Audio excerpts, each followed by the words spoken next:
ہر آدمی کی جگہ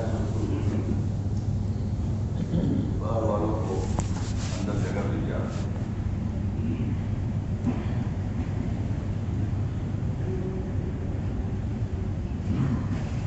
آ جاؤ، اب دونوں کونوں میں جگہ ہو گئی ہے، ادھر بھی جگہ ہے ادھر بھی ہے، باہر سے اگر اندر آنا چاہ رہے ہیں۔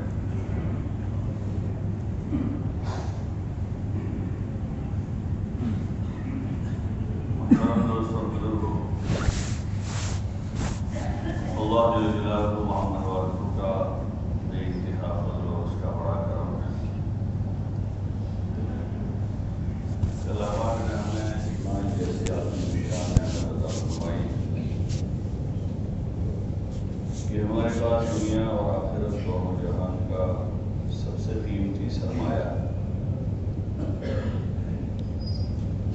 اس کے مقابلے کی اور کوئی چیز نہیں ہو سکتی،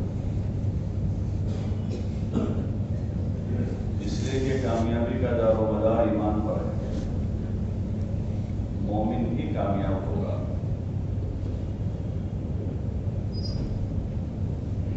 دنیا میں بھی اور آخرت میں بھی۔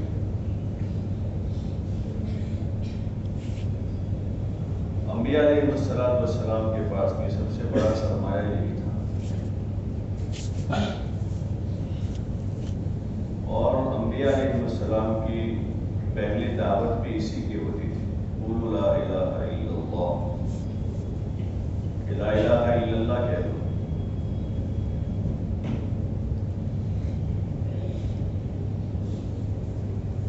اس لیے کہ اسی پر تمام تر کامیابیوں کا دار و مدار ہے، اس کے بغیر کوئی کامیاب نہیں ہوگا۔ ساری دوڑ دھوپ جو اس وقت دنیا میں ہو رہی ہے، اور انسان اپنے حساب سے اپنی کامیابی کی کوئی راہ طے کر کے اسی کے پیچھے دوڑا بھاگا جا رہا۔ تاجر آدمی اپنی تجارت میں، ملازم اپنی ملازمت میں، کاشتکار اپنی ساری توانائیاں کاشتکاری میں، کھیتی کسانی میں لگا رہا، اور پڑھا لکھا طبقہ جو ہے وہ اپنی تعلیم، اپنی ایجوکیشن کو کامیابی کا ذریعہ سمجھ کر وہ اسی طرف دوڑے بھاگے جا رہا ہے، اور ان چیزوں کو اتنا بھولا جا رہا ہے، اتنا بھولا جا رہا ہے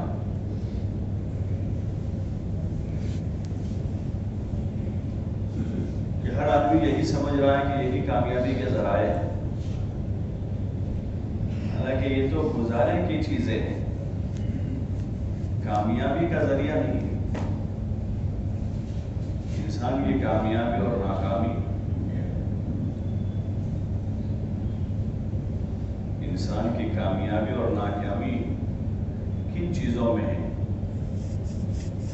اور کامیابی کسے کہتے ہیں، ناکامی کسے کہتے ہیں؟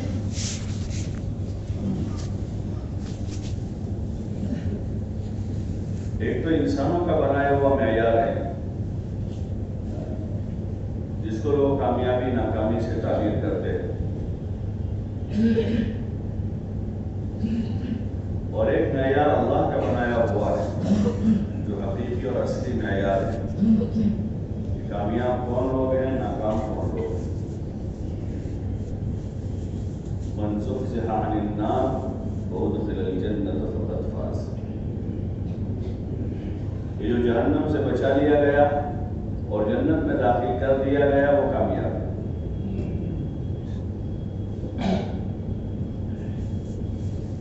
دنیا میں بھی وہی لوگ کامیاب ہوں گے جو آخرت میں جنت کے وارث ہیں۔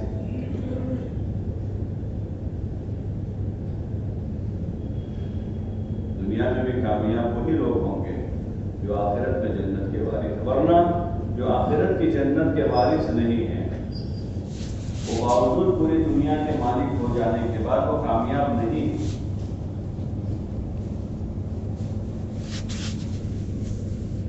یہ سارے جو دنیا کا کیا و جلال ہے وہ عارضی ہے، اگر ملا ہوا بھی ہے اور آدمی کو ایسا لگ بھی رہا ہے کہ میں خوش ہوں اس میں، کہ ہر ایک نے اپنی خوشی کا معیار خود طے کیا ہوا ہے۔ چھوٹے بچوں کی طرح بچہ کوئی قیمتی چیز چھوڑ کر کوئی گھٹیا چیز پر خوش ہوتا ہے، اور اکثر یہی ہوتا ہے بچوں کا۔ بچوں کو آپ کاجو بادام پیستے دو تو نہیں کھائے گے، یہ کرکرے کے لیے روئیں گے، وہ ہوتے نا تو روپے 5 روپے والے ہو، آپ اس کو 500 روپے کی بادام کا پیکٹ پر پھینک دیں گے، نہیں چاہیے۔ اور اس کے مقابلے میں کیا پسند کریں گے وہ 5 روپے والا کرکرا، وہ اس پر خوش ہیں۔ گھر میں کھانا کھلاؤ تو نہ باہر جا کے مٹی کھائے گا، گھر کی صاف ستھری فضا میں اس کو کھلونے لا کر دو کہ بھائی بیٹا آپ کھیلو، تو نہیں، وہ لے کر جائے گا باہر، جب تک مٹی سے اپنے ہاتھ پیر کپڑے سب گندے نہیں کرے گا وہاں تک اس کو سکون نہیں ہوتا، وہ اس سے خوش ہوتا ہے۔ ایسے ہی اللہ پاک نے جو اسباب پیدا کیے ہیں دنیا کی زندگی سے فائدہ اٹھانے کے اور دنیا میں خوش رہنے کے، انسان اپنی جہالت اور نادانی سے ان اسباب کو اختیار نہیں کرتا، اور اپنی جہالت اور نادانی کی وجہ سے ایسے کاموں میں لگتا ہے جن کاموں سے آدمی خود پریشان ہوتا ہے اور خود تکلیف میں آتا ہے، اپنی ذات کا بھی نقصان کرتا ہے اور اپنے دین کا بھی نقصان کرتا ہے۔ جو اس وقت کی خصوصاً زندگی گزارنے کا طرز ہے عموماً، اس میں ذاتی نقصان بھی ہے اور دین کا نقصان بھی ہے، چاہے کھانا پینا ہو، پہننا اوڑھنا ہو، ضروریات زندگی کا پورا کرنا ہو، ساری چیزوں میں جو خلاف سنت زندگی ہے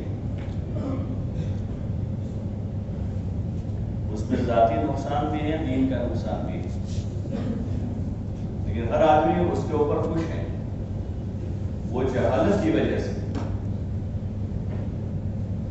یہ انسان کی جہالت ہے، اور اسی جہالت میں آدمی اپنا نقصان کر رہا ہے، ذاتی نقصان کر رہا ہے کہ خود تکلیفیں اٹھا رہا ہے، ایک مشکل چیز کا بوجھ اپنے ذمہ لے رہا ہے، اور دین بھی اس میں برباد ہو جاتا ہے، تو پھر دنیا کی زندگی میں بھی وہ آدمی سکون سے نہیں جی پاتا، اور آخرت کی جو ابدی اور ہمیشہ کی زندگی ہے اس میں بھی وہ انسان سکون کی زندگی نہیں گزار پائے گا، وہاں کی ابدی ہلاکتوں میں جائے گا۔ اللہ ہماری اس سے حفاظت فرمائے اور دین کی سچی صحیح سمجھ ہم سب کو نصیب فرما دے۔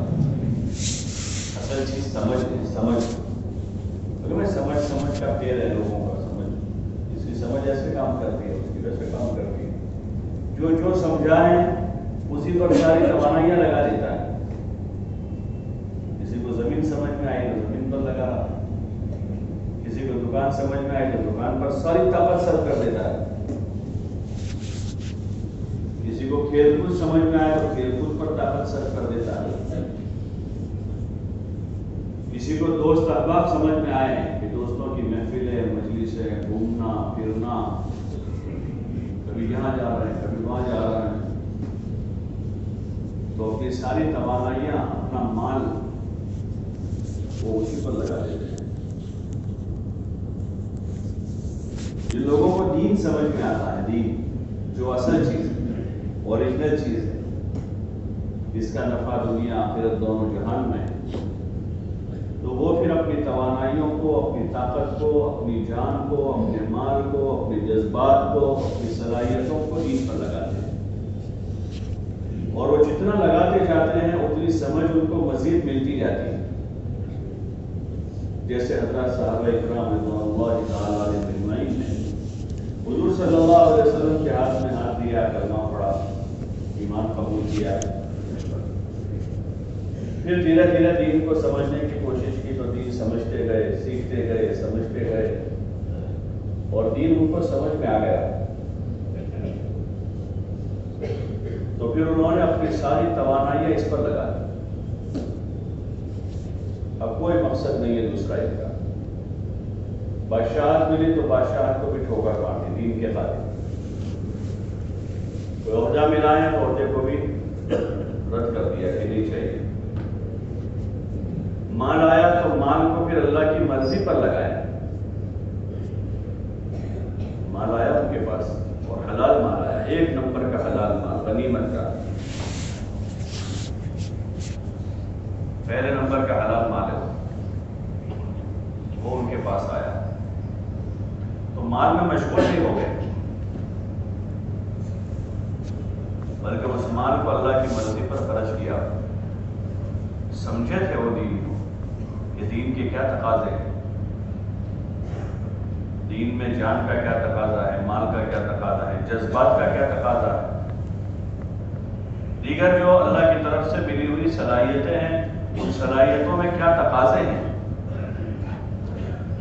اس لیے کہ یہ ساری چیزیں ہمارے پاس امانت کے طور پر ہیں,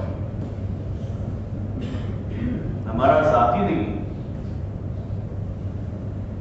ہماری جان, ہمارا مال, ہمارے جذبات, ہماری صلاحیتیں, جس کے پاس جو بھی ہے, کسی کے پاس کوئی فن ہے, کسی کے پاس کوئی فن ہے, کسی کے پاس کوئی صلاحیت ہے, کسی کے پاس ذاتی طاقت ہے, کسی کے پاس اثر رسوخ ہے, لوگوں کے درمیان میں اس کی بات سنی جاتی ہے. یہ ساری چیزیں امانت کے طور پر ہے. یہ آدمی کا کسی کا اپنا ذاتی نہیں, اللہ کا دیا ہوا ہے. دین کی صحیح سمجھ ہوگی تو آدمی ان ساری چیزوں کو بجائے اپنے مفاد میں اور اپنی مرضی پر استعمال کرنے کے ان چیزوں کو اللہ کی مرضی پر اور دین کے مفاد پہ استعمال کرے گا کہ ہمارا کچھ نہیں, سب اللہ کا دیا ہوا ہے. لیکن ان چیزوں کی سمجھ کی جو بنیاد ہے وہ ایمان ہے, ایمانی فراست, ایمان کی بصیرت, کہ جتنے درجے کا ایمان ترقی کیا ہوا ہوگا اتنے درجے کو آدمی کو یہ ساری چیزوں میں سہیوگ ملے گا.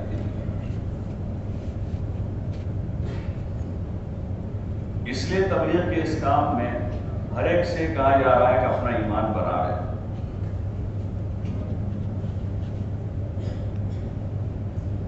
اور ایمان میں ترقی کرے. جب اس میں ترقی ہوگی تو ایمانی بصیرت ملے گی اور ایمانی فراست ملے گی. جیسے کاروبار کرتے کرتے کاروبار کی فراست آدمی کو ہوتی ہے, تاجر آدمی کو اس سیزن آنے سے پہلے آدمی مال اسٹاک کرتا ہے, کون سا مال مارکیٹ میں چلتا ہے وہ اس کو فراست. ایک نئے تاجر کو یہ شعور نہیں ہوتا کہ کب کیا اسٹاک کرنا ہے, کتنا کرنا ہے, کیسے کرنا ہے, کیسے بیچنا ہے. یہ پرانے تاجر کو اس کی فراست ہوتی ہے اور اس کی ڈیٹیل. ایسے ایک ایماندار کو ایمان کی وجہ سے, ایمانی فراست کی وجہ سے کہ کس وقت کیا کرنا چاہیے, کس کام میں زیادہ وقت لگانا چاہیے, کہاں کم لگانا چاہیے, گناہوں سے کیسے بچنا چاہیے, طاعات اور نیکیوں کی طرف کیسے بڑھنا چاہیے,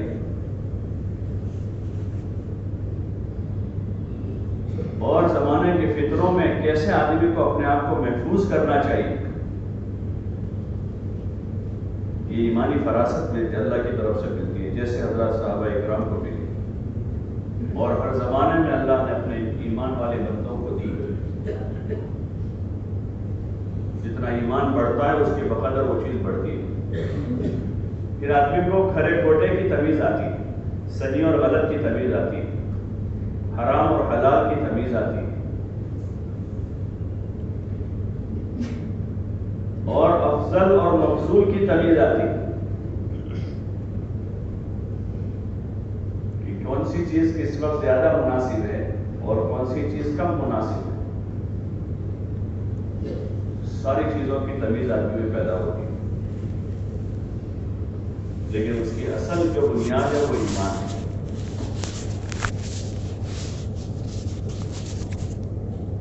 ہر آدمی اس کوشش میں لگا رہے ہر وقت کہ میرا ایمان ترقی کرے,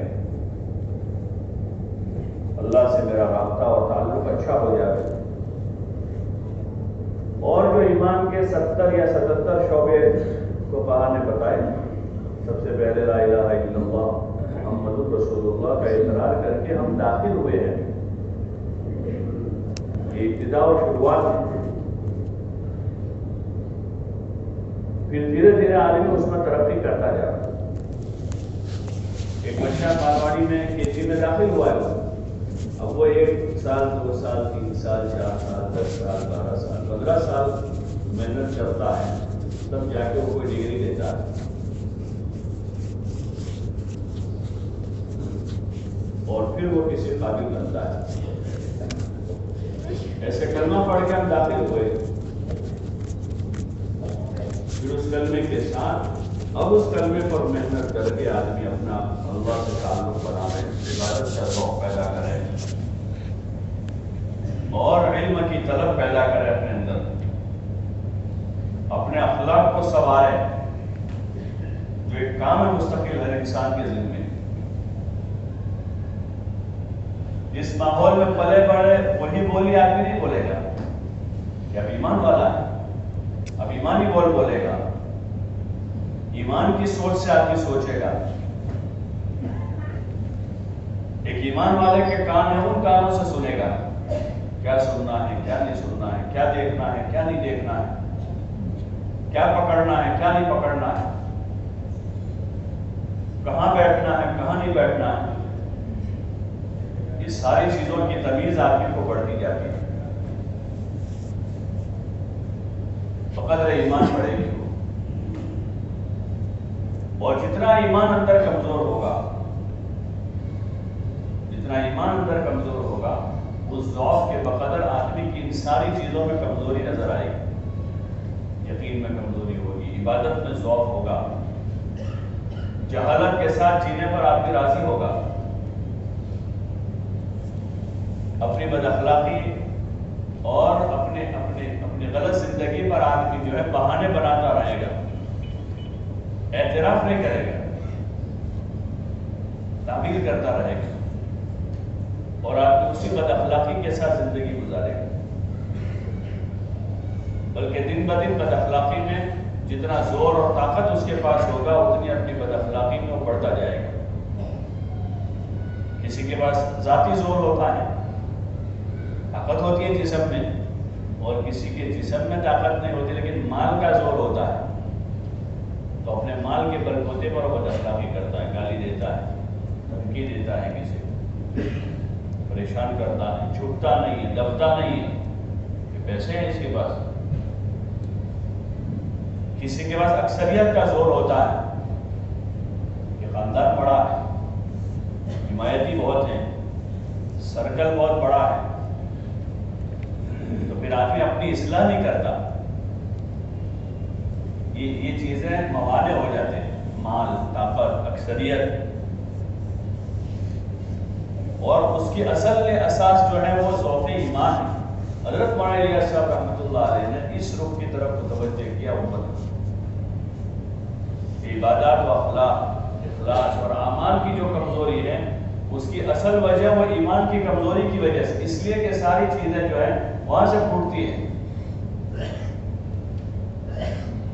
اصل ذوق وہاں ہے. اس کی مثال جسم کے خون کی طرح ہے.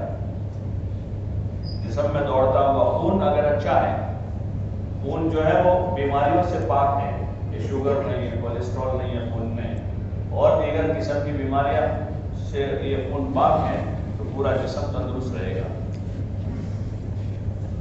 اس لیے جہاں کوئی بیماری ہوتی ہے تو کیا چیک کرواتے ڈاکٹر؟ بولو نا بھائی. ارے کیا چیک؟ پیٹ میں درد، لیکن چیک کیا کرتے ہیں؟ خون چیک کرتے ہیں. سر میں زیادہ درد رہتا ہے کہ کہتے ہیں خون چیک کرو اس کا. کان کا مسئلہ ہے، خون چیک کرتے ہیں.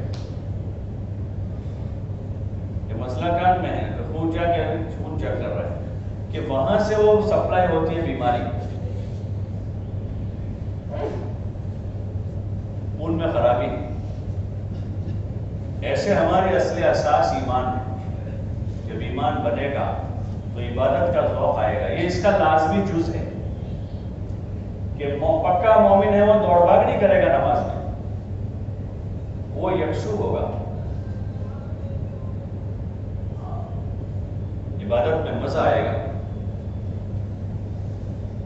اور دھیان سے آدمی عبادت کرے گا. بچوں کی طرح نہیں. ایک تو بچہ ہے، بچپنا ہے، تو بچوں کی طرح آدمی عبادت. تو بچے کھیلتے ہیں محلے میں، تو ان کے کوئی اصول آداب نہیں ہوتے. ان کے بچوں کے کھیل کے کوئی اصول آداب نہیں ہے. لکڑا ہاتھ میں لگا ہے تو لکڑے سے کھیلیں گے وہ، لوہا ہے تو لوہے سے کھیلیں گے وہ، اور پلاسٹک کی بال ہو تو اس سے کھولیں گے، ربڑ کی ہو تو اس سے کھیلیں گے، لکڑے کے ہاتھ میں لگ جائے تو اس سے بھی کھیلیں گے. لیکن وہی بچے کھیلتے کھیلتے جب بڑے ہو گئے اور اب وہ کھیلیں گے تو کھیل کے اصول آداب سے کھیلیں گے کہ بھائی کھیلنے کے لیے ایسا گراؤنڈ چاہیے اور ایسی پیچ چاہیے اور ایسا بیٹ چاہیے، ایسا بال چاہیے اور اتنے کھلاڑی ہونے چاہیے. ہوتا ہے سارے اس کے اصول آداب. اگر وہ اس عمر میں بھی اس طرح کھیلتے تو لوگ کہیں گے بھائی کیسے بچوں جیسے ہیں. ایک تو بچوں کی نماز ہے کہ بچے نماز پڑھ رہے ہیں، نابالغ ہیں، نہ سجدہ ٹھیک ہے، نہ قیام ٹھیک ہے، نہ رکوع صحیح ہے، نہ ٹوپی ٹھیک پہنی ہے انہوں نے. کبھی 3 رکعت میں سلام پھیر کے، کبھی بغیر سلام پھیرے نماز پوری کرتے ہو. یہ بچے ہیں. لیکن جب بڑے ہو گئے اور ایمان بنائے ہیں تو ایمان کا خاصہ یہ ہے کہ عبادت میں ذوق ہوگا اور عبادت کے اصول آداب کو آدمی سیکھے گا کہ عبادت کے آداب کیا ہے، اس کے مستحبات کیا ہے، اس کی سنتیں کیا ہے، اس کے فرائض کیا ہے. اس کو آدمی سیکھ کر عبادت کی مشق.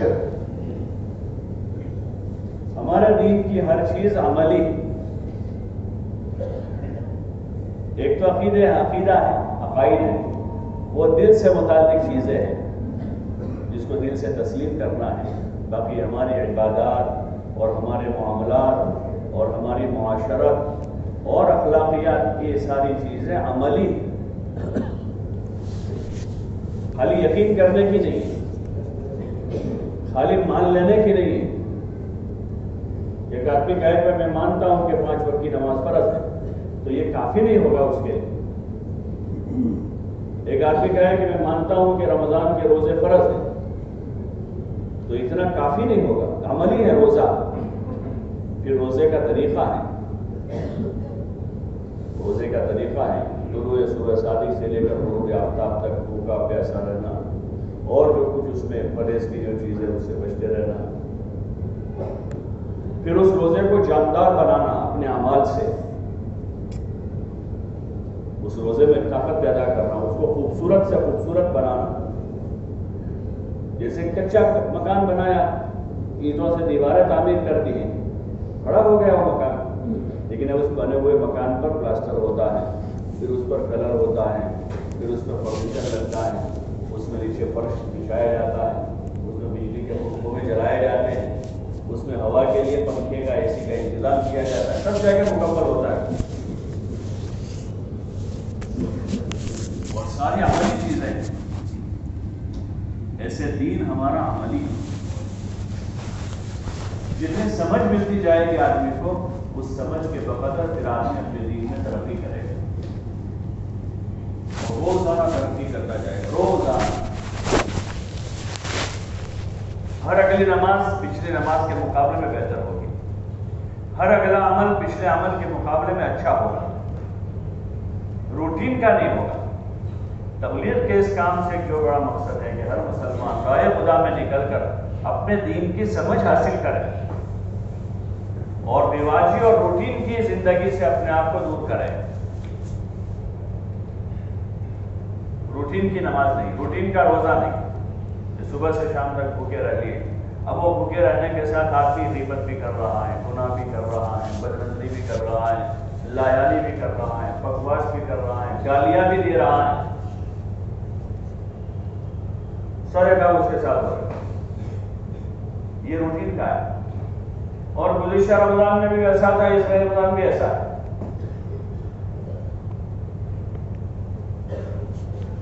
دین کی جب سمجھ آتی ہے تو پھر آدمی اپنے عمل کو ٹھیک کرتا جاتا ہے. اور اس عمل میں جان پیدا کرتا ہے،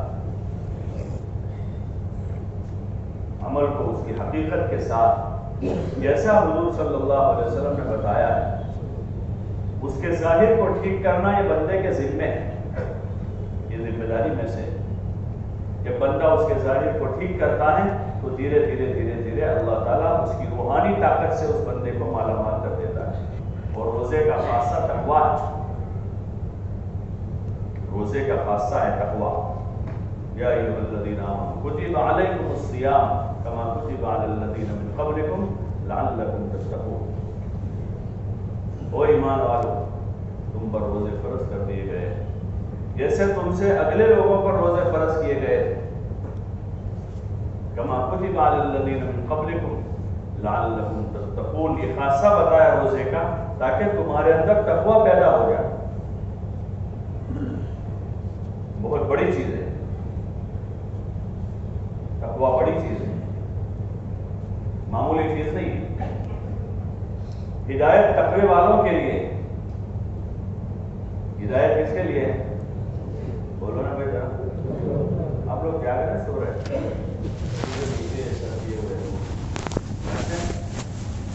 مسجد میں ماشاء اللہ اچھی ٹھنڈک کر رکھی ہے، بہت اچھا آرام سے نیند پوری ہو جائے۔ ایسے سو کر آئے ہوں گے سب، آپ لوگ کاروبار پر سے سیدھے آئے، گھر سے آئے؟ گھر سے آئے تو پھر تو جاگنا چاہیے۔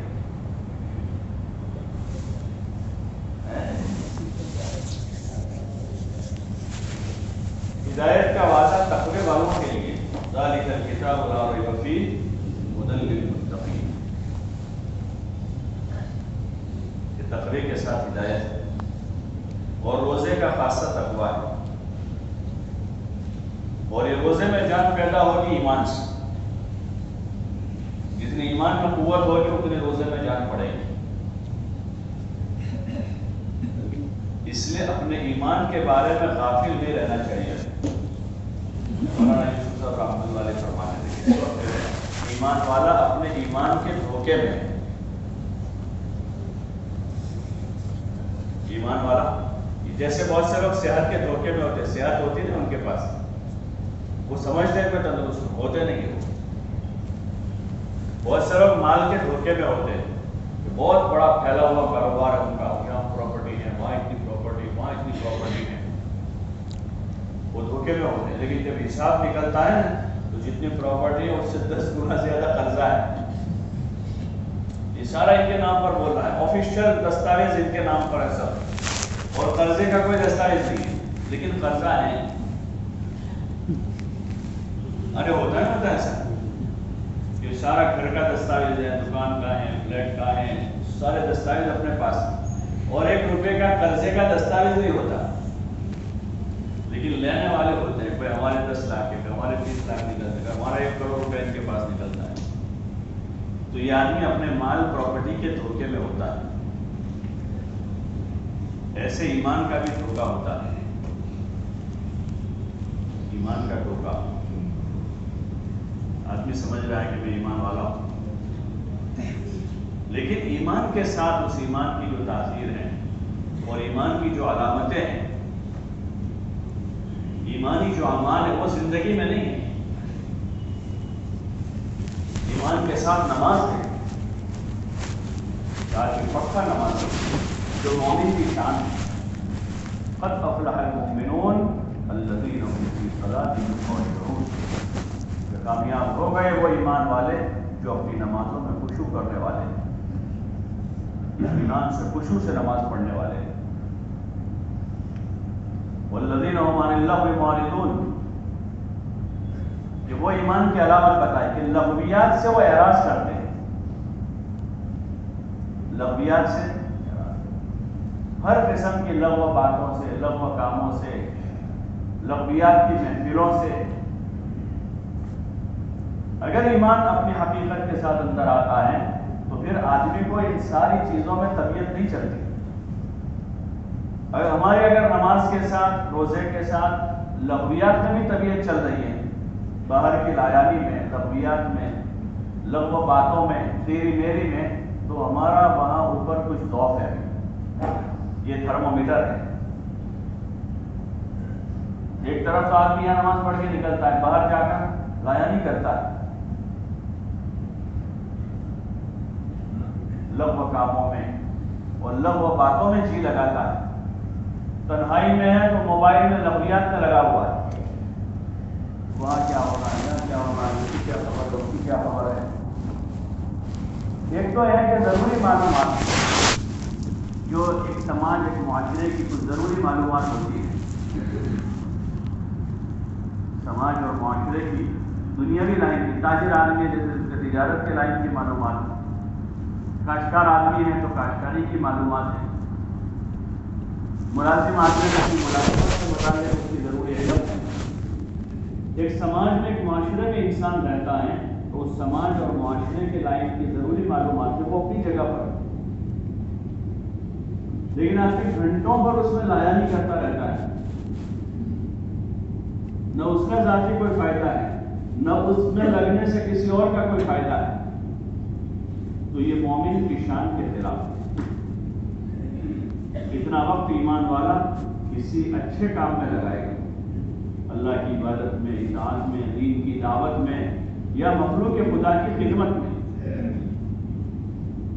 جو انبیاء علیہ السلام کی زندگی سے معمول جو اعمال ہیں وہ دعوت ہیں، عبادت ہے، دین کا سیکھنا سکھانا ہے یا پھر مخلوق خدا کی خدمت ہے، یہ چار کام ہیں۔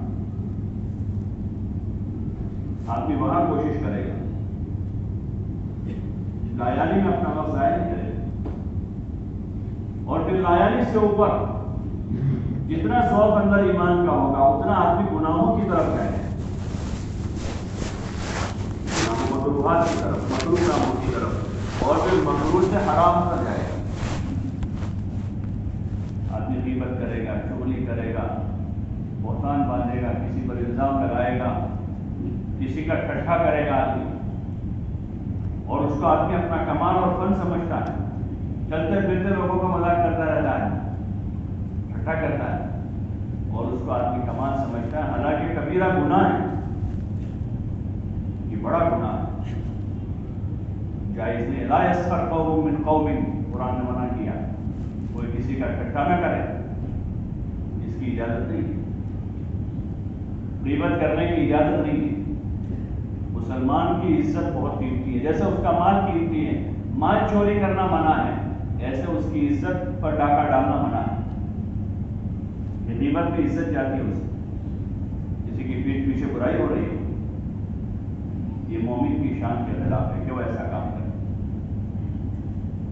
کسی کا مذاق کرے۔ جب ایمان اندر آتا ہے تو پھر ان چیزوں کی نفرت آتی ہے، اور جب ایمان میں ذوق ہوتا ہے تو آدمی ایسے کاموں میں لگا رہتا ہے، اور زندگی کا مشغلہ ہوتا ہے، زندگی کا مشغلہ یہی بن جاتا ہے، آدمی کسی کا ٹھٹھا کرتا ہے، کسی کی غیبت کرتا ہے، کسی کو ڈانٹتا ہے، کسی کو مارتا ہے، کسی کو گالی دیتا ہے، اور اس کو اپنا حق اور اپنا غیب سمجھتا ہے، آدمی حق سمجھتا ہے، حالانکہ بندہ بن کے رہنے والا ہر وقت ڈرتا رہتا ہے کہ مجھ سے کوئی کام ایسا نہ ہو جائے جو میری پکڑ کا ذریعہ بن جائے، کہ میں تو اللہ کا بندہ ہوں، میں اللہ کا بندہ۔ جیسے نوکر ہوتا ہے، نوکر دکان پر ڈرتا رہتا ہے کہ کوئی کام ایسا نہ ہو جائے کہ سیٹ ناراض ہو جائے، ڈرتا ہے، کچھ بولنے سے ڈرتا ہے، کوئی آیا ہے جواب نہیں دیتا، کام سیٹ سے ملو، جواب نہیں دیتا، ان کو ڈرتا ہے کہ مجھ سے اگر کوئی بات ایسی ہو گئی جو گھاٹے کے اور نقصان کی ہوگی تو سیٹ مجھے ڈانٹیں گے۔ ایسے اللہ کی زمین پر ہم اللہ کے بندے بولنے سے پہلے اور سننے سے پہلے سوچیں گے کہ ہمارا بولنا سننا جو ہے وہ اللہ کی مرضی کے مطابق نہیں، اللہ کی مرضی کے خلاف۔ اللہ کی مرضی کے مطابق اگر آدمی مزید بولے گا کہ ذکر ہے، اللہ کی یاد میں آدمی لگا ہے اور اللہ کی یاد کرے گا، اللہ کا قرآن پڑھ رہا ہے تو خوش ہوگا آدمی اور پڑھے گا، دین کی دعوت دے رہا ہے، اس کو احساس ہے کہ میں اللہ کی بات کر رہا ہوں، اللہ اس سے خوش ہوگا تو اور دعوت دے گا اور اس میں جی لگائے گا، کوئی نیکی کا کام کر رہا ہے تو نیکی کی طرف بڑھے گا. یہ ایمان کی علامت بتائی ایک صحابی کے سوال کرنے پر حضور علیہ السلام نے ان کو یہ جواب دیا کہ جب تجھے تیری نیکی خوش کر دے، کہ نیکیوں پر خوشی ہو، نماز پڑھ کر خوشی ہو کہ اللہ تیرا شکر ہے کہ تو نے تیرے سامنے تیرے دربار میں مجھے آنے کی توفیق دی. روزہ رکھ کر آدمی کو خوشی ہو. آج کی جو گرمی برداشت ہے اس پر اللہ کی طرف سے اجر مل گیا. حدیثوں میں دعا بھی آتی ہے ذهب الغم وابتلت العروق وثبت الاجر انشاءاللہ، کہ پیاس چلی گئی اور رگیں تر ہو گئی اور ثواب لکھ لیا گیا. تو روزہ رکھ کے شام کو خوشی ہو کہ اللہ نے توفیق دی روزہ رکھنے کی. تراویح پڑھ کے خوشی ہو، آدمی بھاگے گا نہیں. تراویح کی 20 رکعت پڑھ کے آدمی مزید شکرانے کی 2 رکعت پڑھے گا کہ اللہ تیرا شکر ہے کہ تو نے 20 رکعتوں میں 40 سجدے کرنے کی توفیق دی، اور تیرا قرآن سننے کے قابل یہ کان نہیں تھے، تو نے اپنا کلام سننے کی توفیق دی. 20 رکعت ختم کر کے آدمی بھاگے گا. نماز ایسے مسجد سے نکلتے 20 پوری کر کے گویا کہ یہ تو قید کیا ہوا تھا، بہت دیر سے قید تھے اور اب نکلے نہیں آتے، بلکہ آدمی شکر کرتا جائے گا کہ اللہ کا بدل ہے کہ اللہ نے اپنی عبادت کی توفیق دی. اب آدمی قبولیت کی دعا مانگے گا کہ اللہ اس کو تو اپنی بارگاہ میں قبول فرمائے. ربنا تقبل منا انک انت السمیع العلیم، کہ اللہ ہماری طرف سے اس کو قبول کر لے. یہ ایمان کے تقاضے ہیں. ایک ایمان والے کی یہ شان ہے کہ وہ اس طرح سے اپنے آپ کو اللہ کے سامنے پیش کرے اور اپنا عبادت کا ذوق بنائے. قرآن پڑھنے کا، ذکر کرنے کا، نماز پڑھنے کا، عبادت کرنے کا جو مقصد حیات ہے، جو زندگی کا بڑا مقصد ہے، وَمَا خَلَقْتُ الْجِنَّ وَالْإِنسَ إِلَّا لِيَعْبُدُونَ، کہ ہم نے جنات و انسان کو صرف اور صرف اپنی عبادت کے لیے پیدا کیا ہے.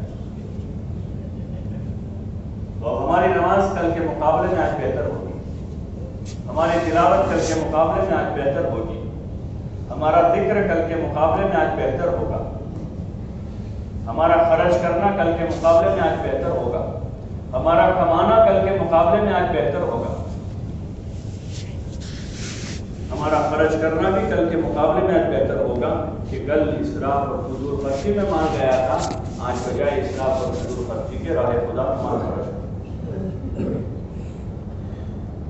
ہر اگلا دن ہمارا جو بہتر سے بہتر بنتا جائے گا، اور یہی ہمارا سرمایہ ہے. ایمان کے بعد نیک اعمال، ان الذین آمنوا وعملوا الصالحات، جگہ جگہ کلام پاک میں ملے گا ان الذین آمنوا وعملوا الصالحات. ایمان کے بعد نیک عمل جو انسان کا سرمایہ ہے،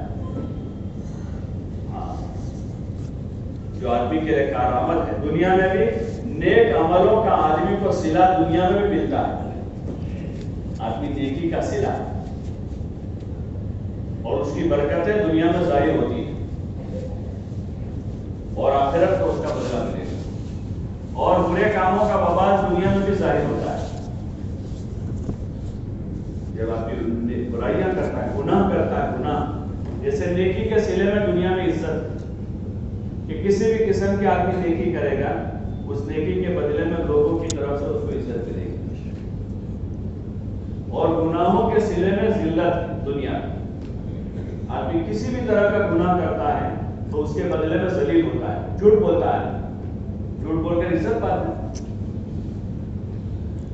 ایک آدمی گالیاں دیتا ہے تو گالی دے کے عزت پاتا ہے. ایسے کسی قسم کا گناہ کرے، زنا کرتا ہے تو زنا کر کے وہ عزت نہیں پا سکتا. ایسے نیکیوں کے صلے میں دنیا میں عزت ملتی ہے. ایک آدمی صدقہ خیرات کرتا ہے، ایک آدمی نماز پڑھتا ہے، ذکر و تلاوت کرتا ہے، عبادت کرتا ہے، تقوی کی زندگی گزارتا ہے، سچ بولتا ہے. سچ بولا تو سچ بولنے پر عزت ملتی ہے. اور ان نیکیوں کا بدلہ آخرت میں بھی ساری طاعات کے لیے اللہ پاک نے بدلہ طے کیا ہے. اور بدلے کی جگہ بنایا آخرت کو،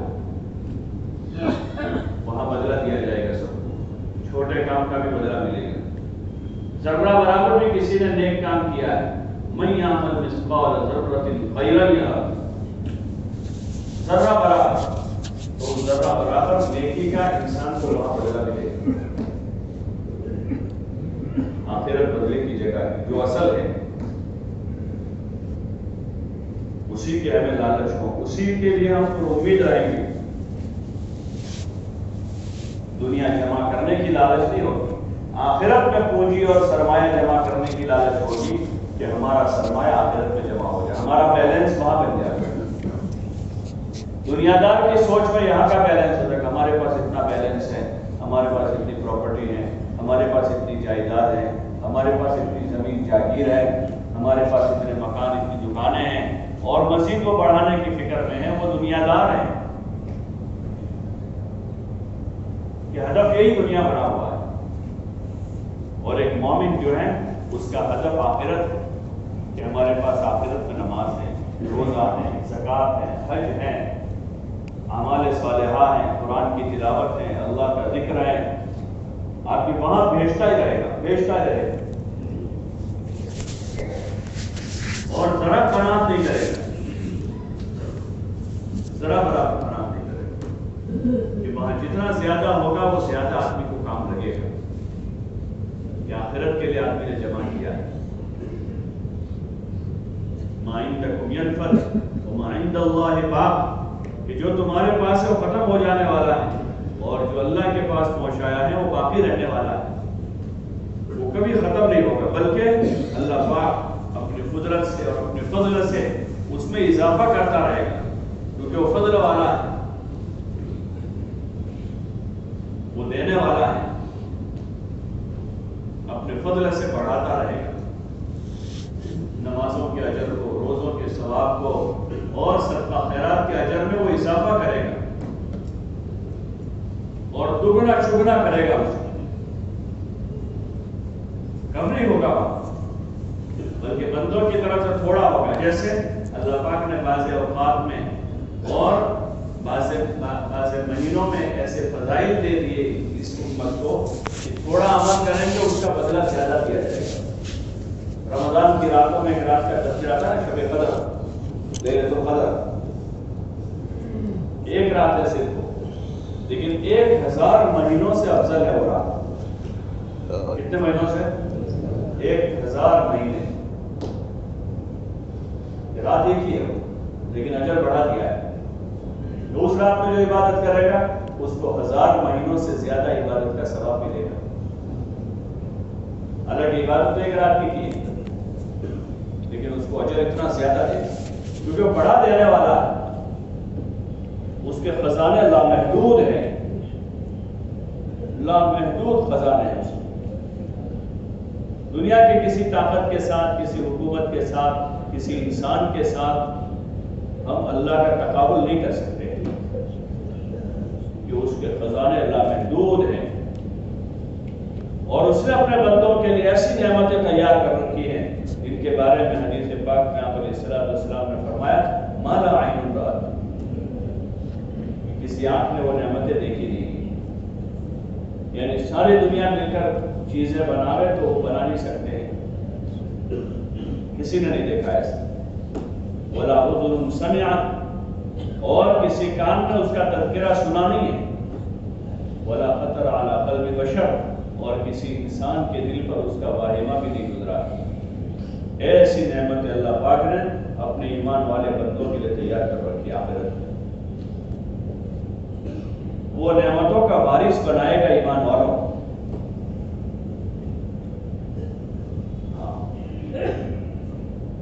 ان الذين آمنوا وعملوا الصالحات كانت لهم جنات الفردوس نزلا،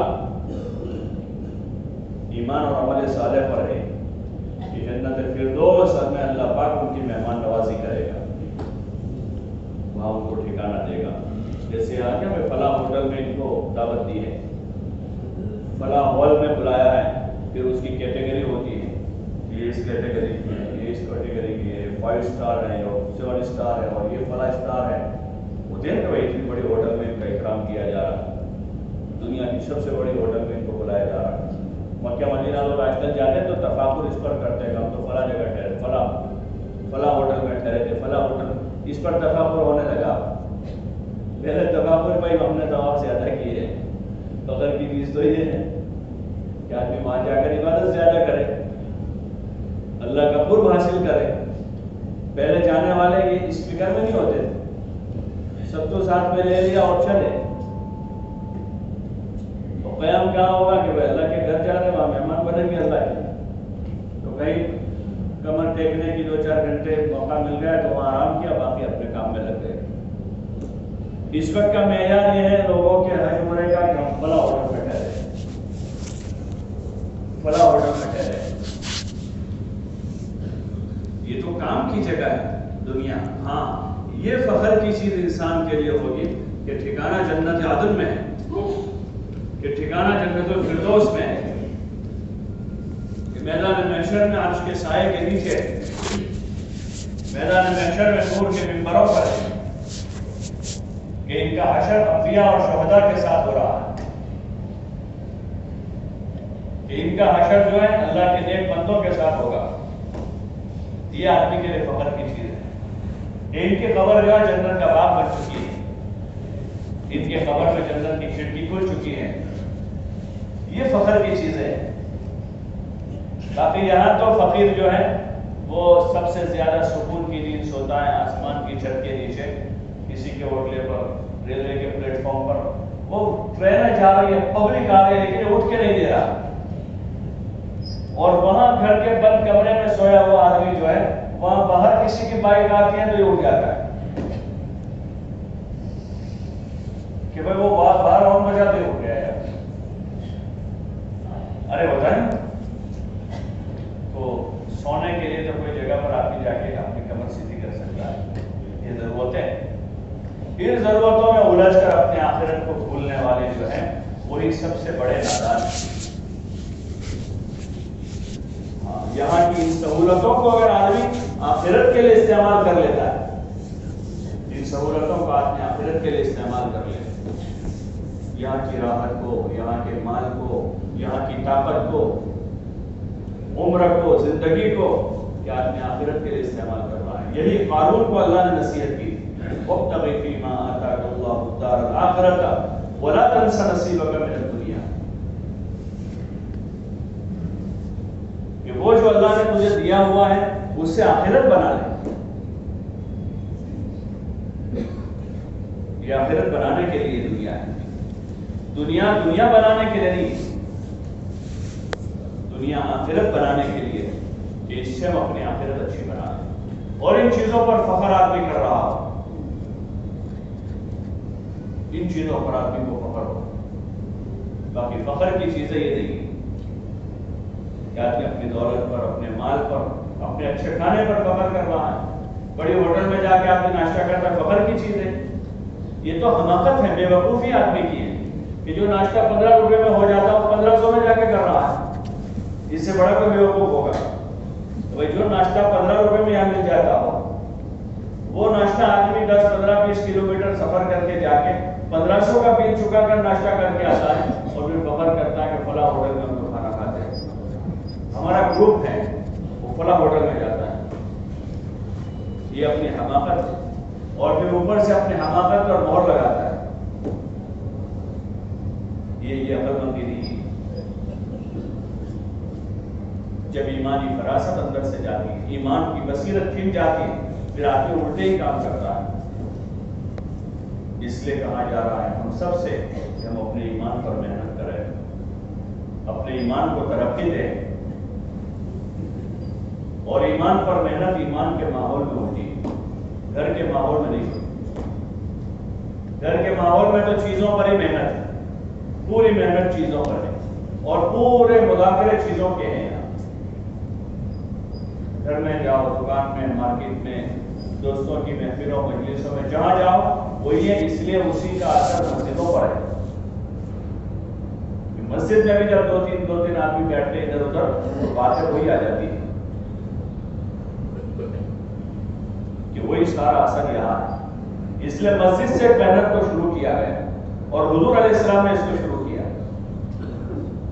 ایمان کی محنت اور اعمال کی محنت، اخلاق سنوارنے کی محنت، آخرت بنانے کی محنت، یہ یہاں کے پروجیکٹ ہیں. پروجیکٹ ہوتے ہیں نا الگ الگ، یہ یہاں کے پروجیکٹ. ایمان بنانے کا ایک پروجیکٹ ہے، اور اعمال بنانے کا ایک پروجیکٹ ہے، اور اخلاق سنوارنے کا ایک پروجیکٹ ہے، اور آخرت بنانے کا پروجیکٹ ہے، جس کو مسجد سے شروع کیا گیا ہے.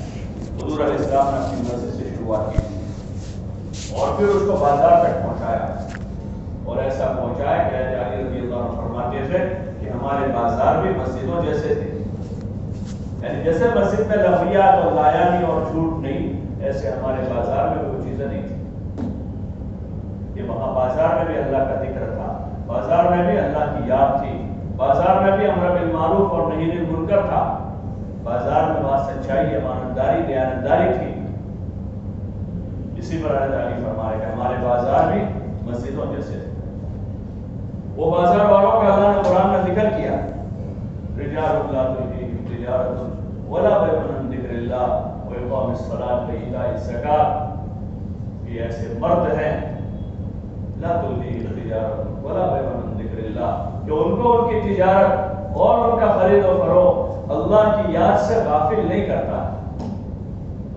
یعنی دھندا کرتے کرتے بھی وہ اللہ کی یاد میں ہوتے ہیں، اللہ سے ڈرتے ہیں. ہاں، کاروبار میں غبن نہیں کرتے، دھوکہ نہیں دیتے، جھوٹ نہیں بولتے، یہ سود کا کام نہیں کرتے. یہ اللہ کا ذکر ہے. کاروبار میں اور مارکیٹ میں اللہ کا ذکر کا مطلب یہ نہیں کہ آدمی جب تک کوئی گراہک نہیں قرآن پڑھتا ہے اور گراہک آئے تو اس کے ساتھ جھوٹ بولے. یہ آدمی تصویر یہ ہو گئے اور مال دے رہا ہے، نوکر کو اشارہ کر رہا ہے کہ بڑا دے دو، کہ یہ یہاں تو تصویر پڑھ رہا ہے اور ادھر دھوکہ دے رہا ہے. یہ ذکر مقصود نہیں ہے. مقصود یہ ہے کہ آدمی جس وقت جہاں ہے وہاں اللہ کا حکم پورا کر رہا ہے کہ دکان پر بیٹھا ہے تو دکان پر سچائی کے ساتھ ہے، امانتداری کے ساتھ ہے، دیانتداری کے ساتھ ہے، حلال کمائی کے ساتھ. لا تلہیہم تجارۃ ولا بیع عن ذکر اللہ، کہ اللہ کی یاد میں ہے وہاں. وإقام الصلاۃ، اور نماز قائم کرتے ہیں. نماز کا وقت ہو جاتا ہے تو یہ 5 وقت کی نماز باجماعت ادا کرتے ہیں، اور یہ اپنے مالوں کی زکات ادا کرتے ہیں. وإیتاء الزکات، اور اپنے مال میں زکات جو حق ہے وہ ادا کرتے ہیں. اور ان کی زکات کے قصے لکھے ہیں حضرت شیخ نے فضائل صدقات میں، کہ اپنا اچھا مال دیتے تھے زکات، اچھا مال خرچ کرتے تھے. حضور کے قاصد پہنچتے تھے ان کے پاس زکات لینے کے لیے، وصولی کے لیے، تو وہ ان کو اچھا مال دیتے تھے، اپنی زکاتوں میں مال نکالتے تھے اور اچھا مال دیتے تھے. یہ ان کی صفتیں بیان کی قرآن میں. یہ اچھی صفت ہے، اس کو لانے کی کوشش کرنی چاہیے آدمی.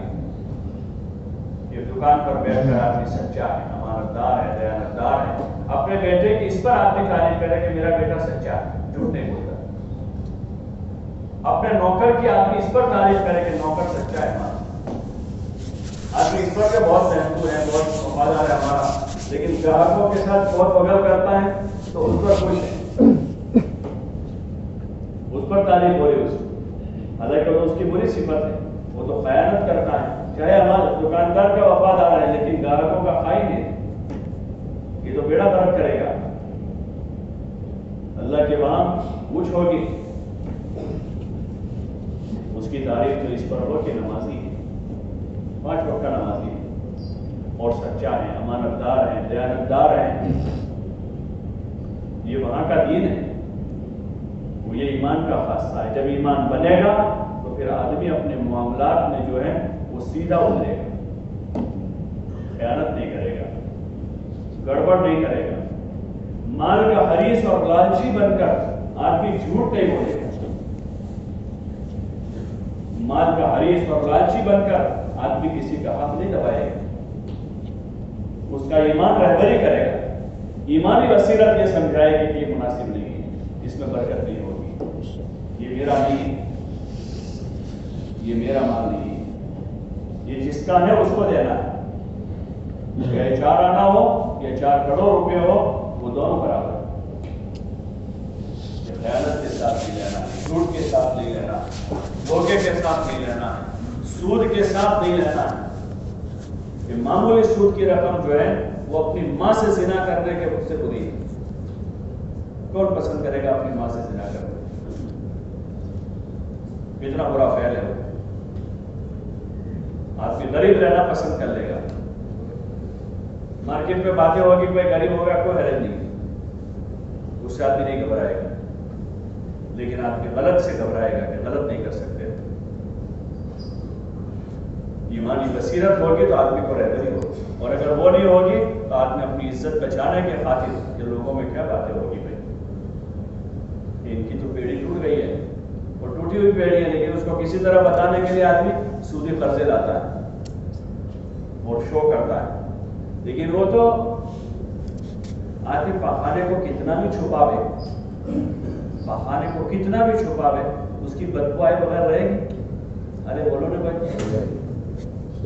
اس کی بدبو آئے بغیر رہے گی؟ کتنا اس کو چھپاوے. ایسے سارا پخانا ہے، گناہ جو ہے گناہ، اس کو آدمی کتنا چھپا توبہ سے صاف کرے، اس کو توبہ کے پانی سے صاف کر دے اس کو تو پھر ختم ہو جائے گا.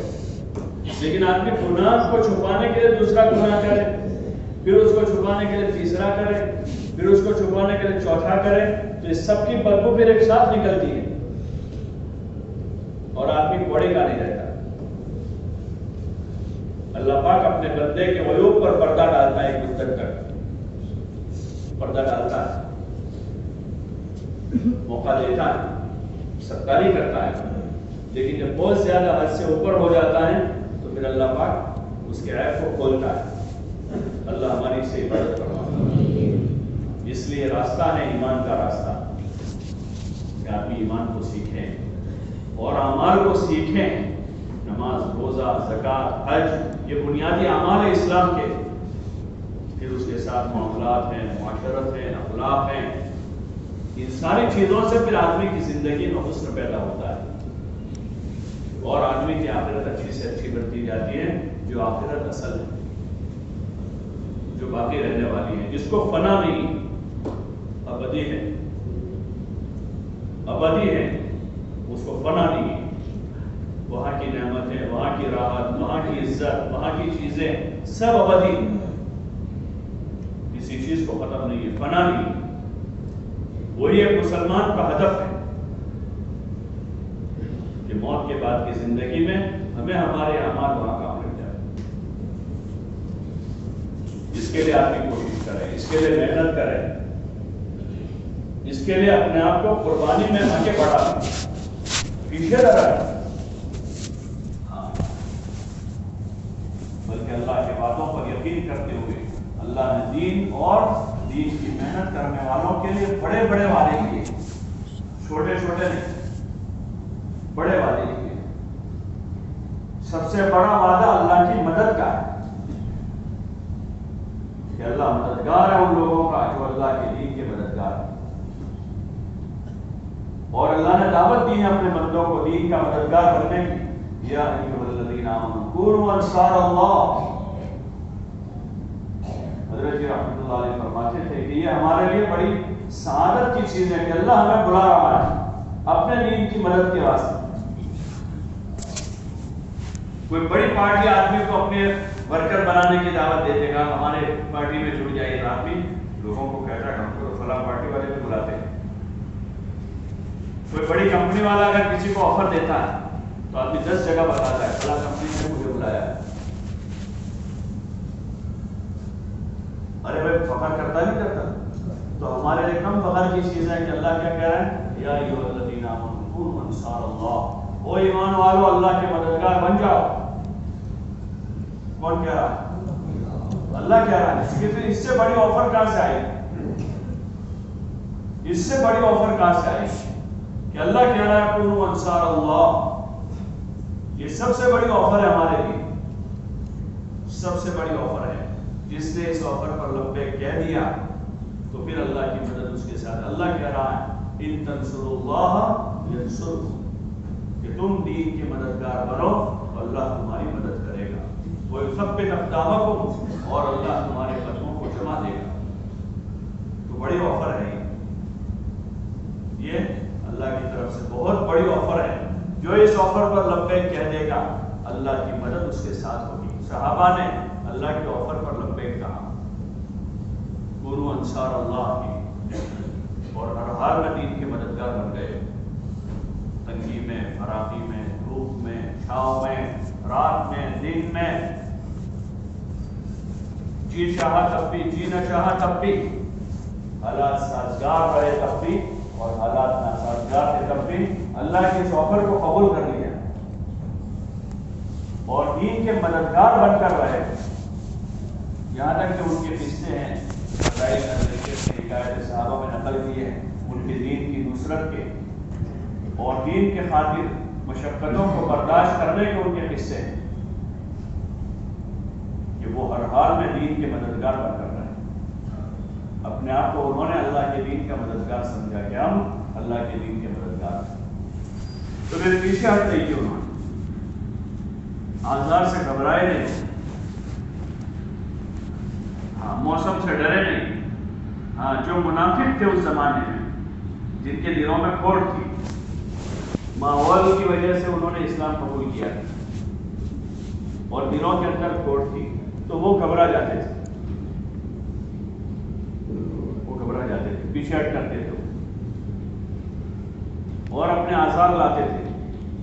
بہت سی مرتبہ آئے کہ میرا یہ مسئلہ ہے، میرا وہ مسئلہ ہے، میرا ایسا ہے، میرا ویسا ہے. روتے رہے ہمیشہ وہ، اور ایسے روتوں کو خدا رلاتا ہی رہتا ہے.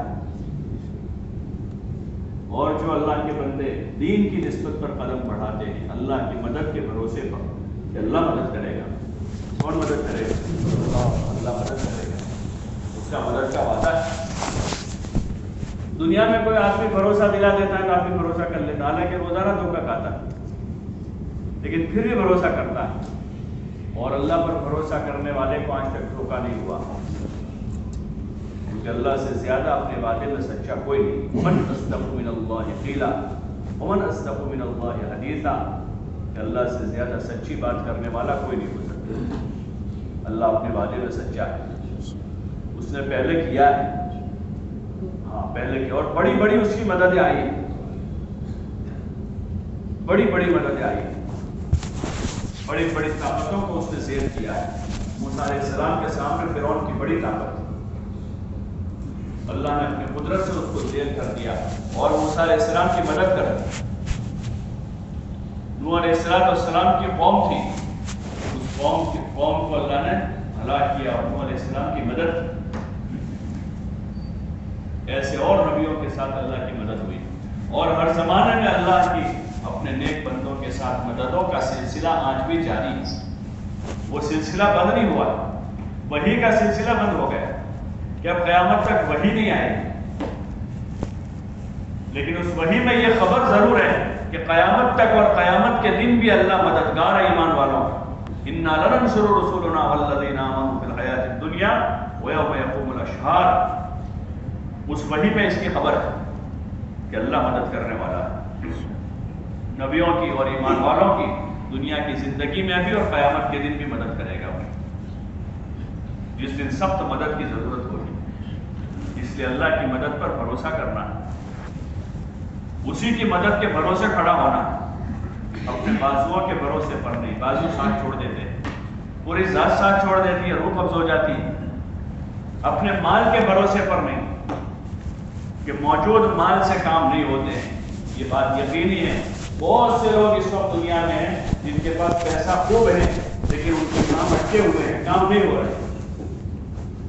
ان کو صحت چاہیے، ان کے پیسوں سے ان کو صحت نہیں ملتی.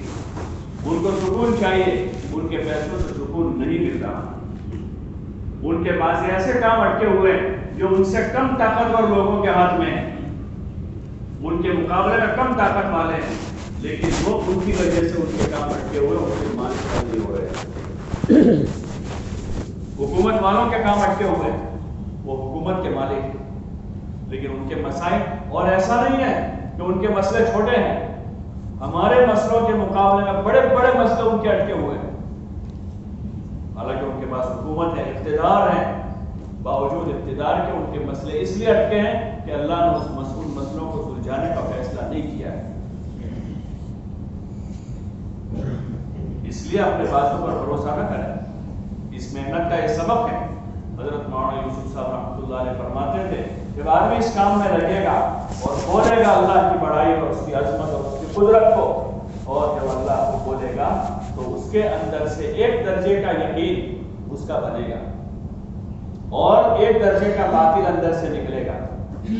وہ ہوگا کہ جو اسباب کسی کے قبضے میں نہیں، اس کا یقین آدمی کے دل سے نکل جائے گا اور وہ بولتا ہو جائے گا کہ زمین سے کچھ نہیں ہوتا، آسمان سے کچھ نہیں ہوتا، ہوا پانی سے نہیں ہوتا، وہ ہوتا ہے جو اللہ کرتا ہے.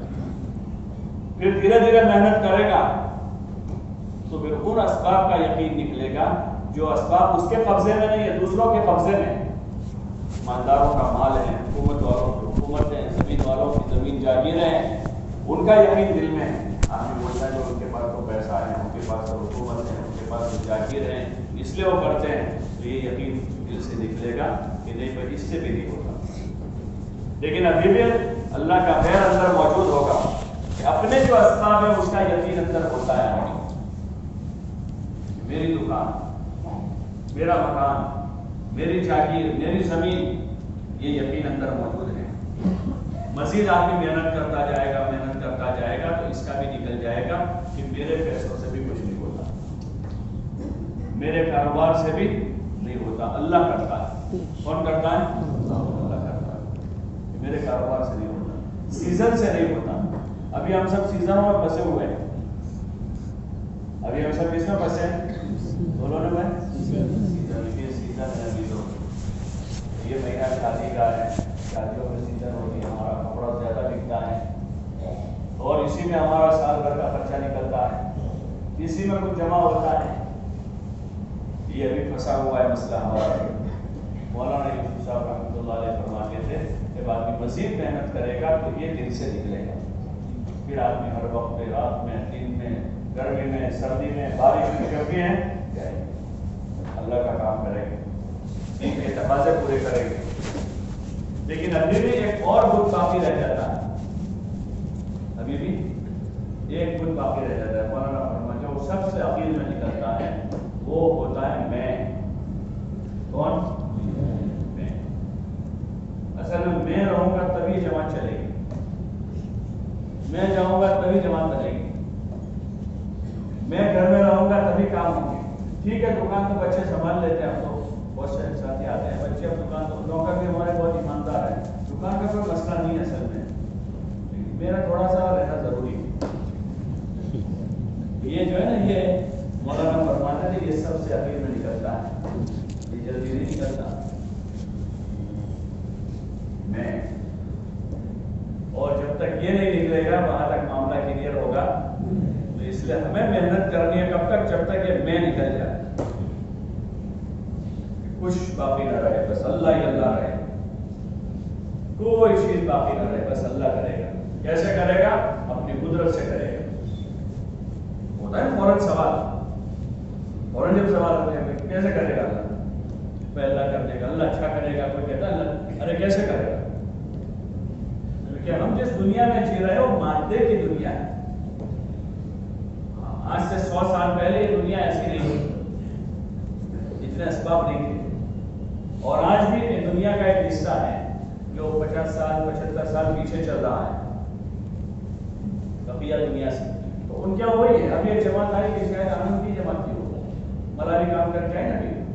تو انہوں نے مجھے سنایا کہ ایک جگہ ہم لوگ دیہات میں ٹھہرے ہوئے تھے، ایک آدمی سے ملاقات کے لیے گئے تو اس سے حال چال معلوم کرنے کے بعد پتا چلا ان کے وہاں آم کی سیزن تھی ابھی. کیونکہ ان کی پوری فیملی کا گزارا جب تک آم کی سیزن چلتی ہے تو وہ ان کے گھر کے باہر کا جو آم کا درخت ہے اس کے اوپر ان کا گزارا ہوتا ہے. یعنی صبح شام وہ آم ہی کھاتے ہیں. وہ کہ کئی دنوں کے بعد اس نے ہمارے دسترخوان پر کھانا کھایا. تو ایسے دنیا میں کروڑوں لوگ ہیں کہ جن کا کھانا صبح وہی، شام کو وہی، جمعہ کو بھی وہی، اتوار کو بھی وہی، عید کے دن بھی وہی، باسی کو بھی وہی، اسی پر گزارا ہے اور مست ہے. کوئی ٹینشن نہ ان سے جا کے مجھے کوئی پریشانی، وہ پریشانی کو پہچانتے ہی نہیں ہے. اور ہمارے ہمارا اتنا اچھا تعلق ہو گیا پریشانی سے کہ ہمارا گھر نہیں چھوڑ کے وہ ایسا ہی ہے نا، کیونکہ ہم مادے میں پھنسے، انہوں نے ابھی وہ مادہ دیکھا نہیں ہے سر، ابھی وہ دنیا دیکھی نہیں انہوں نے، تو اس لیے سکون میں ہے۔ چھوٹی سی زمین گھر کے آگے ہے، وہاں انہوں نے اپنی جو خوراک ہے اس کو تھوڑا سا بو دیا، اب اسی کو اسٹاک کر لیا، سال بھر اسی کو کھاتے رہے، کوئی ٹینشن نہیں ہے، نہ مسالے لانا ہے، نہ تیل لانا ہے، نہ گھی لانا ہے، نہ دال بنانی ہے، نہ چاول کی سیزن میں چاول، اور نہ آٹے کی گولی لانی ہے، اور نہ تیل کا ڈبا لانا ہے، کوئی مسئلہ ہی نہیں، نہ بجلی کا کنیکشن لانا ہے، نہ بل بھرنا ہے، اور جی رہے ہیں مزے سے جی رہے ہیں۔ خیر اللہ نے ہمیں اسباب دیے، اس کو ہم نعمت سمجھیں، اس میں پھنس نہ جائے، یہ اسباب ہمیں اللہ سے غافل نہ کر دیں، یہ اسباب ہماری نمازوں کو خراب نہ کر دیں، یہ اسباب ہمارے ایمان کو بگاڑ نہ دیں، اس میں شکر گزار بننا ہے اور دین کے تقاضوں پر لبیک کہہ کر آگے بڑھنا ہے، پیچھے نہیں ہٹنا ہے کہ اللہ نے کام دیا ہے ہم کو، اور پوری امت کی ہمیں ذمہ داری دی کہ پوری امت تک اللہ کا پیغام پہنچاوے، ہم اپنی طاقت اور اپنی قدرت کے بقدر ہم اس میں کوشش کریں، اپنی جان لگاوے، اپنا مال لگاوے، اور اپنی کوشش میں ہم آگے بڑھیں کہ پورا عالم ہمارا میدان محنت بنا دیا اللہ، اور کام کرنے والوں کے لیے خدا نے دنیا کو مسخر کیا ہے، محنت کرنے والوں کے لیے مسخر کیا ہے، اس لیے دیکھتے ہیں کہ اکثر دین کی محنت کرنے والوں کا جو طبقہ ہے وہ غریب لوگوں کا ہے، لیکن اللہ نے ان کے لیے دنیا مسخر کی ہے تو وہ ضلعوں میں، صوبوں میں، ملکوں میں جا رہے ہیں، اللہ لے جا رہا ہے کہ اللہ نے مسخر کر دیا ان کے لیے آنا جانا، ورنہ ابھی بھی بہت سے لوگ ہیں جن کو اگر کہیں سال 2 سال میں ایک سفر کرنا ہے، 2-4 دن کا 5 دن کا، تو مہینوں پہلے اس کا انتظام کرتے ہیں، اس کی ٹکٹ کرواتے ہیں، پھر بدلتے ہیں، پھر وہ کرتے ہیں، پھر اس میں دیکھتے ہیں، وہاں کرتے ہیں، اور پھر وہ سفر کرتے ہیں، تو جاتے ہیں تو اس کی کارگزاری ہوتی ہے، اور آتے ہیں 2 دن کے بعد تو پھر اس کا ایک ہجوم ہوتا ہے، اور یہ دین کی محنت کرنے والے چپے چپے میں پھر رہے، اللہ کا نام لے کر، وہاں سے آئے پتہ نہیں تھا کہاں جانے کا ہے، مرکز پر آئے، مرکز دوران پر فلاں جگہ، وہاں سے کہا تم یہاں جاؤ، اور وہاں سے پہنچ گئے بنگال، کوئی جا رہا ہے کیرلا، کوئی جا رہا ہے نیپال، اور پھر کوئی جا رہا ہے بھائی یہاں پرچہ دیا بزرگوں کو کہ ہم جائے 1 لاکھ روپے میں 2 لاکھ روپے میں تیار ہے، ہمارے 8 ساتھی 9 ساتھی ہیں، وہ پرچہ دیا بھائی یہ جماعت جائے گی ویسٹ انڈیز، یہ جماعت جائے گی پناما، یہ جماعت جائے گی آسٹریلیا، یہ جماعت جائے گی افریقہ، یہ جماعت جائے گی یورپ، وہ جا رہے ہیں دنیا میں،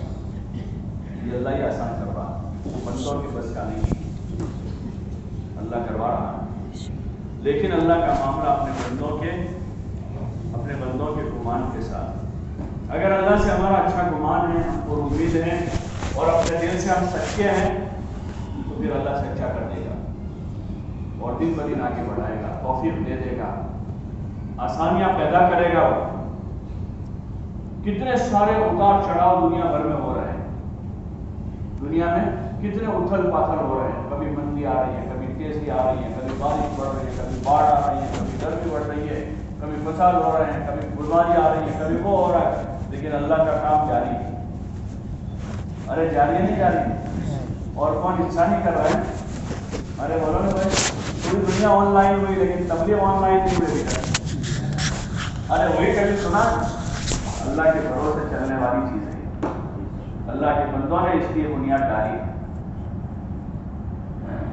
اللہ کے بندوں نے بنیاد ڈالی، ایک بڑی محنت اللہ نے کی، بقول رحمۃ اللہ علیہ کے یہ قرن اول کا ہیرا، کیا ہے قرن اول کا ہیرا ہمارے ہاتھوں میں، قدر کر لیں گے تو اس ہیرے کا فائدہ ہمیں ہوگا، ورنہ جو قدر کرے گا اس کو فائدہ ہوگا، اللہ کی کسی سے رشتہ داری نہیں، کسی سے رشتہ داری نہیں، سب اللہ کے بندے ہیں، اور سب کے لیے اللہ نے موقع اور ایک آفر دے رکھی ہے، کھلا موقع ہے سب کے لیے آفر ہے، یا ایھا الذین آمنوا کونوا انصار اللہ، او ایمان والو اللہ کے دین کے مددگار بن جاؤ، کھلی آفر ہے، غریب سے غریب کے لیے بھی ہے، بیمار کے لیے بھی ہے، بوڑھے کے لیے بھی ہے، معذور کے لیے بھی ہے، کمزور کے لیے بھی ہے، اور صحابہ نے اس کا ثبوت دیا کہ وہ اللہ کے دین کے مددگار بنے، ان کے جوان مددگار بنے، ان کے بوڑھے بنے، ان کے معذور بنے، ان کے معذور بھی بنے اللہ کے دین کے مددگار، انہوں نے پیچھے ہٹ نہیں۔ اس لیے آپ حضرات سے گزارش ہے، درخواست ہے، یہ پورا مجمع جو ہے مسجد میں کام کرنے والوں کا ہے، اپنی اپنی مسجدوں میں آپ کام کر رہے ہیں، کام کو لے کر چل رہے ہیں، تقاضے پورے کر رہے ہیں، قربانیاں دے رہے ہیں، لیکن اس کام کا مزاج جو ہے وہ بڑھتے رہنے کا اور تیزی کے ساتھ بڑھنے کا۔ کیسا ہے؟ تیزی کا۔ اگر ہم ساتھ میں رہیں اس کے تو ساتھ ساتھ میں ہم بھی بڑھ جائیں، جیسے وہ سیڑھی چلتی رہتی ہے، اسکیلیٹر ہوتا ہے وہ الیکٹرانک سیڑھی جو ہوتی ہے، وہ الیکٹرک سیڑھی جو ہوتی ہے، وہ کہ آدمی اس کے پکڑنے پر آ گیا تو چلا چڑھتا ہی رہے گا، لیکن وہ مزاحمت کرے، وہ پکڑ کے کھڑا ہو جائے تو کیا ہوگا؟ وہ مزاحمت نہیں کرنی، یہاں اس پر نظر پیر رکھ کے چڑھتا رہے، وہ تیزی کے ساتھ اوپر چلا جائے گا۔ ایسے بزرگوں نے جو نظام قائم کیا ہے اس کام کا، اس پر پگتھیے پر ہم آ جائیں، دور رہ کے استخارہ نہ کرتے رہے، یا وہاں چڑھنے کے بعد مزاحمت نہ کریں،